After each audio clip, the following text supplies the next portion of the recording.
శ్రీకాకుళం జిల్లా బజరంగర్ బలోపాసన ప్రముఖ నా బాధ్యత. ప్రస్తుతానికి విస్తారంగా విజయవాడలో పనిచేస్తున్నాను. ఈరోజు మనం హిందూ సామ్రాట్ ఛత్రపతి శివాజీ చరిత్ర తెలుసుకుందాం.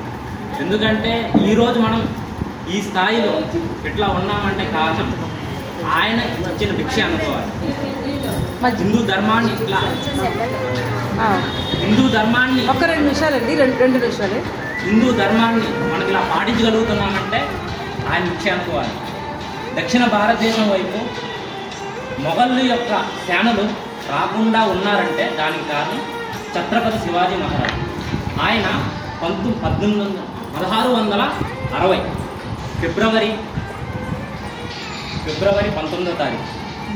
ఫిబ్రవరి 19వ తారీఖున పూణేలో శివనేరు దుర్గం ఆ ప్రాంతంలో ఆయన సాహాజీ జిజియాబాయికి జన్మించారు. ఆయన పుట్టిన తర్వాత చిన్నపిల్లవాడు, అల్లరి ఒంటరి పిల్లవాడు, అట్లాగే బాగానే ఆడుకుంటున్నాడు. తన తల్లి ఎట్లా నేర్పిస్తుంది, చిన్నప్పటి నుండి మహాభారతం, రామాయణం, మన పురాణాలు, ఇతిహాస గ్రంథాలని అవపోసన పట్టిన మాత జిజియాబాయి. ఆమె తన చిన్న తొంటరి పిల్లవాడు శివాజీని ఎత్తుకుంటూ ఈ కథలన్నీ చెప్తుంది. మన చరిత్ర ఇటువంటి పరాక్రమైన చరిత్ర, రాముడు ఇంత గొప్పవాడు, కృష్ణుడు ఇంత గొప్పవాడు అంటూ ఉగ్గుపాలతో ఆమె తన పిల్లవాడిని పెంచింది. అలా పెరిగిన పిల్లవాడు ఆ సమయం ఏ సమయం అంటే మొఘళ్ళు మన దేశం మీద దండయాత్రలు చేస్తూ, మన మహిళల మీద, మన మాతృమూర్తుల మీద అత్యాచారాలు చేస్తూ, మన పవిత్రమైన గోమాతల్ని చంపి దారుణంగా హత్య చేసి భక్షిస్తూ అటువంటి కాలంలో ఆయన పుట్టాడు.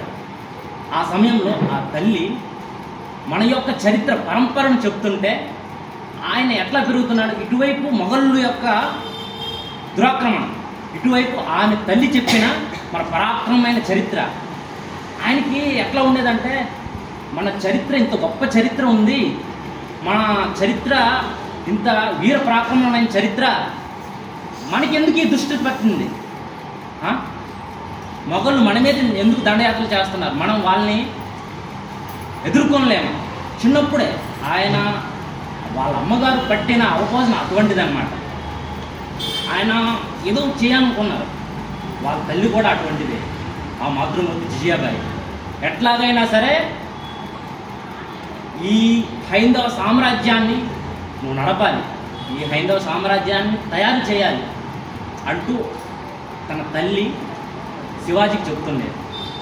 నాకు తెలిసి 12 ఏళ్ళలోనే ఛత్రపతి శివాజీ మొదటి కోటని జయించాడు. అట్లా ఆయన చివరి దశలో వచ్చేటప్పటికి అటు నాసిక్ నుండి ఇటు మద్రాసు వరకు మొత్తం 1200 కిలోమీటర్లు, 300 కోటలు ఆయన జయించి ఎక్కడ ఏ యొక్క యుద్ధంలో కూడా ఓడిపోని ఏకఛత్రాధిపత్యం చేశాడు.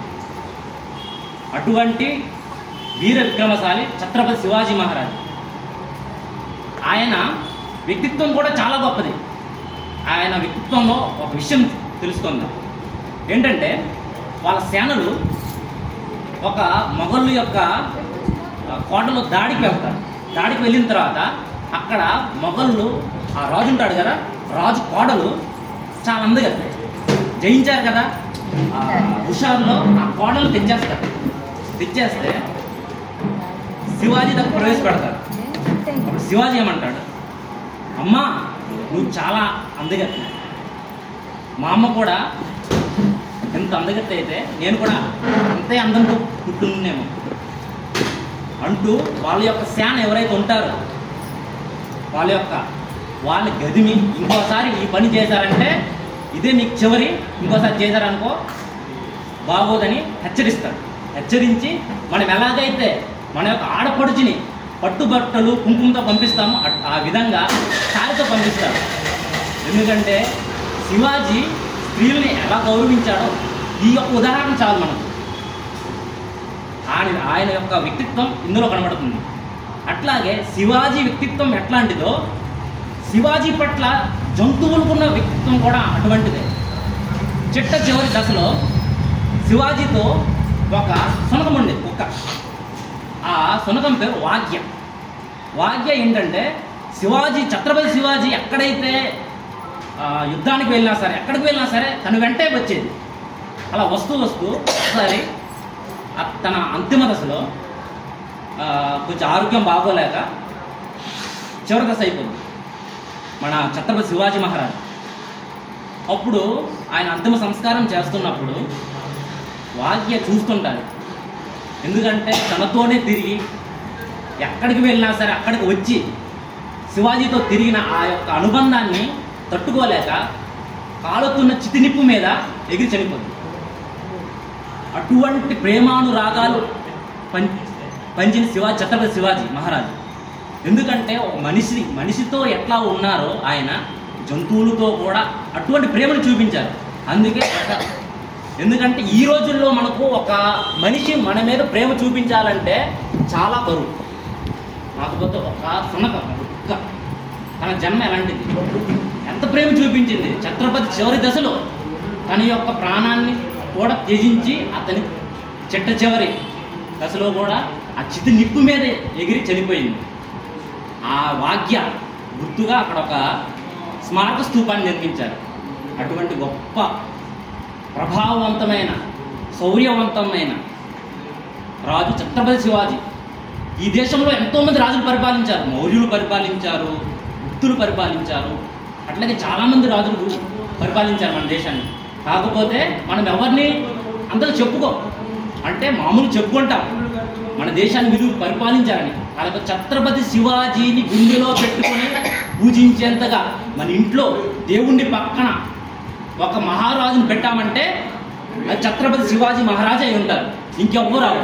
ఎందుకంటే అతన్ని మనం గుండెలో పెట్టుకున్నామంటే కారణం హైందవ ధర్మాన్ని నిలబెట్టడానికి వచ్చిన మరో శివుడు ఆయన ఛత్రపతి శివాజీ. ఆయన వచ్చాడంటే ధర్మం కోసం ధర్మాన్ని నిలబెట్టడం కోసమే ఆయన ఈ యొక్క దేశం మీద అవతరించాడు. అటువంటి గొప్ప చక్రవర్తి, హైందవ సామ్రాజ్య స్థాపకుడు. ప్రపంచంలో ఎవరికి అటువంటి పట్టాభిషేకం అవ్వలేదు. మన రాముడికి కానీ కృష్ణుడికి కానీ మిగతా సామ్రాజ్య చక్రవర్తులు ఏ చక్రవర్తికి కూడా హైందవ సామ్రాజ్య పట్టాభిషిక్తుడుగా ఎవరూ ఎక్కడ అవ్వలేదు. మన ఛత్రపతి శివాజీ మహారాజు మాత్రమే హైందవ సామ్రాజ్య రాజుగా చక్రవర్తిగా పట్టాభిషిక్తుడై ఆయనకి గొడుగు పట్టారు. అటువంటి మహానుభావుడు ఛత్రపతి శివాజీ మహారాజు యొక్క జయంతి రేపు.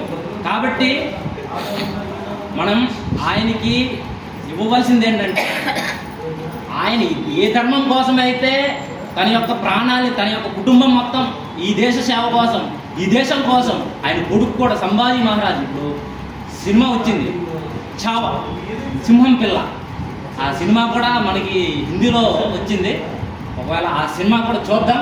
ఇక్కడ కొంతమంది చూసుంటారు. చావా చాలా అద్భుతంగా ఉంది. ఆ సినిమా చూస్తే కానీ అసలు కంటి నిండా అసలు ఏర్లై పాడుతుంది, రక్తమే పారుతుంది, కన్నీళ్ళు కూడా కాదు, అంత కఠినంగా ఉంటుంది. ఆ మొగళ్ళు ఎటువంటి దారుణాలు చేశారో ఆ సినిమాలో చూపిస్తారు. ఆయన చర్మాన్ని ఒలిసి ఉప్పు పోసి గోళ్ళు తీసి 15 రోజులు అలా కట్టేసి ఉంచి శిరచ్ఛేదం చేసి మొత్తం అవయవాలు నరికి కుక్కలకి ఆహారంగా పెడతారు. ఆయన ఏమంటారు తెలుసా, నువ్వు మతం మారు. మొఘల్ చక్రవర్తి అక్బరేనా ఔరంగజేబ్ అంటాడు, నువ్వు మతం మారు, నువ్వు మతం మారితే కానీ నీకు రాజ్యాన్ని ఇస్తాం, నీకు రాజుగా చేస్తాం, మా మతంలోకి వచ్చే చాలా బాగుంటుంది మా మతం. అప్పుడు సంభాజీ మహారాజ్, శివాజీ మహారాజ్ తనయుడు ఏం చెప్తాడు తెలుసా, నువ్వు మతం మారిన అవసరం లేదు, నువ్వు రా మా ధర్మం దగ్గర మాతో నిలబడు, మాతో పాటు ఉండు, నీకంటే గొప్పగా ఉంటుంది మా ధర్మం, నువ్వు మతం మారిన అవసరం లే, మాకు సపోర్ట్గా ఉండు అటు మాట్లాడతాడు. వాళ్ళు ఏంటంటే ఎప్పుడైనా వాళ్ళు మతతత్వంగానే ఆలోచిస్తారు, మన వాళ్ళు మతతత్వంగా ఆలోచించలేదు. అదే మన దౌర్భాగ్యం. అంటే కొంచెం అలాగే అనిపిస్తుంది, ఎందుకంటే మనం కూడా అట్లా ఉంటే బాగుండేమో అని. లేకపోతే అదే మన గొప్పతనం, మన హిందూ ధర్మం కొన్ని గొప్పతనమే అది. కాబట్టి ఇంతటితో సమాప్తం. ధన్యవాదాలు.